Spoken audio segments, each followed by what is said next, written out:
விழுப்புரம் மாவட்டம் சென்னாளூர் கிராமத்தில் விவசாய நிலத்தில் தண்ணீர் தேங்கி 100 ஏக்கரில் நெற்பயிர்கள் பாதிக்கப்பட்டுள்ளன. இதுகுறித்த நேரடி தகவல்களை செய்தியாளர் குணா வழங்க கேட்கலாம்.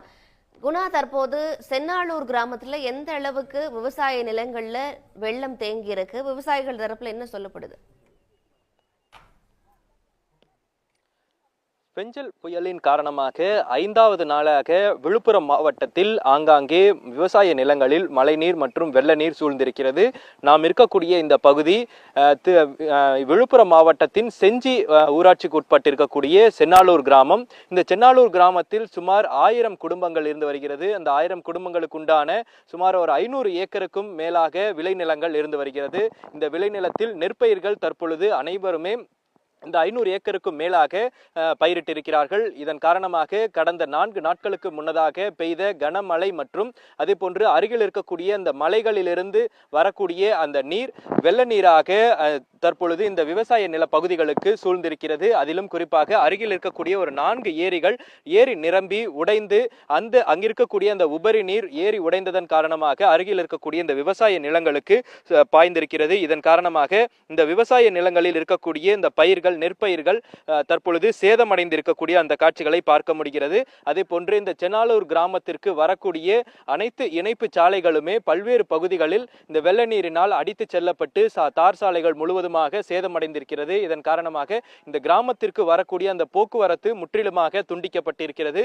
4 நாட்களாக மின்சார விநியோகம் துண்டிக்கப்பட்டிருந்தது. அதே போன்று விவசாய நிலங்களுக்கு இடையில் வைக்கப்பட்டிருக்கக்கூடிய அந்த மின்கம்பங்களும் இந்த வெள்ள நீரில் அடித்து செல்லப்பட்டதன் காரணமாக அதனை சீர் செய்யக்கூடிய அந்த பணிகளில் இன்று காலை முதலிருந்தே அந்த மின்வாரிய பணியாளர்கள் ஈடுபட்டிருக்கிறார்கள். அதே போன்று விவசாய நிலங்கள் பாதிக்கப்பட்டிருந்ததை அடுத்து அங்கு இருக்கக்கூடிய அந்த விவசாயிகள் எந்த மாதிரியான பயிர்களை நட்டிருக்கிறார்கள், எவ்வளவு இவர்களுக்கு நட்டம் ஏற்பட்டிருக்கிறது என்பதை இங்க இருக்கக்கூடிய விவசாயிகளிடம் கேட்கலாம். ஆனா நீங்க என்ன மாதிரியான பயிர் நட்டிருந்தீங்க, எவ்வளவு பாதிப்பு ஏற்பட்டிருக்கு? விழுப்புரம் மாவட்டம் செஞ்சி வட்டம் செஞ்சி தாலுகா சேர்ந்த சென்னாளூர் கிராமத்தில் கிட்டத்தட்ட ஒரு 500 ஏக்கரா விவசாய நிலம் நெல் பயிர் இன்றைக்கி 1.5 மாதம் பயிர் ஆச்சுங்க. மருந்து செலவு இதெல்லாம் போட்டு எங்களுக்கு பயிர் எல்லாம் ஆகி ஏரி 4 ஏரி உடஞ்சி வந்து எங்கள் ஊர் கைனிக்கட்டெல்லாம் பாதிச்சு பூரா சங்கராபுரி ஆற்றுல போய் தண்ணி செய்தது. எங்கள் பயிர் 500 ஏக்கராவும் அழிஞ்சு போச்சு. ஒரு ஏக்கராவுக்கு 50,000 ரூபா நாங்கள் செலவு பண்ணிக்கிறோம். செலவு பண்ணி 50,000 செலவு பண்ணி பயிரிட்டு 2 மாதம் பயிர் 1.5 மாதம் பயிரில் போகிற அழுகி போச்சு. தண்ணி ஒன்று நிற்கல வந்துங்குது. அதனால் எங்கள் சன் டிவி கம்பெனியில் எங்கள் பிள்ளை திருமலை அவரும் அது சொல்லி அவங்க மூலிமா எங்களுக்கு பார்க்குறது சுற்றி மலை காடு பைக் கிடையாது, ரோடுங்கெல்லாம் அறுத்து போச்சு. சாருங்க வந்து இங்கே வந்து விசாரணை பண்ணி இதெல்லாம் எடுத்துக்கிறாங்க. எங்களுக்கு இழுப்பீடு நஷ்டடு ஐயா முதலமைச்சர் ஐயா ஒரு ஸ்டாலின் ஐயாவுக்கும் துணை முதலமைச்சர் உதயநிதி ஸ்டாலின் அவர்களுக்கும் எங்கள் ஞாபகத்துக்கு அனுப்பிவிடுறோம். எங்களை தத்து எடுத்து பாருங்க ஐயா. எங்கள் குடும்பமே எங்கள் ஊரே அழிஞ்சு போயிடுது. அம்மா, நீங்க டெய்லியுமே காலையில வந்து பயிரிட்டுட்டு போவீங்க. இன்னைக்கு இந்த பயிர் முழுவதுமா சேதம் அடைஞ்சிருக்கு.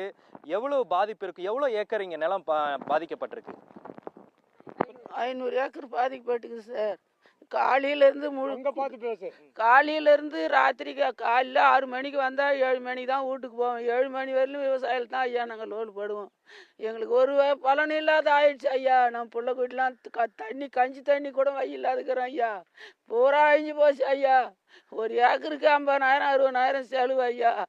நாங்கள் கெட்டு ரொம்ப நொந்து போய் நிற்கிறோம் ஐயா. எங்களுக்கு உதவி செய்யுங்க சாமி. எங்களுக்கு ஒரு வழி இல்லாத நிற்கிறோம் ஐயா. நாங்கள் அதாவது இந்த பகுதியில் சுமார் ஒரு 500 ஏக்கருக்கு மேலாக விளைநிலம் முழுவதுமாக சேதமடைந்திருப்பதனால் மிகுந்த ஒரு பாதிப்பு ஏற்பட்டிருப்பதாகவும் இதன் காரணமாக முதலமைச்சரும் அரசும் விரைந்து இவர்களுக்குண்டான அந்த இழப்பீடு வழங்க வேண்டும் என்பது இவர்களுடைய கண்ணீர் மல்க இருக்கக்கூடிய அந்த கோரிக்கையாக இருந்து வருகிறது. குணா, களத்திலிருந்து விவரங்களை வழங்கியமைக்கு நன்றி.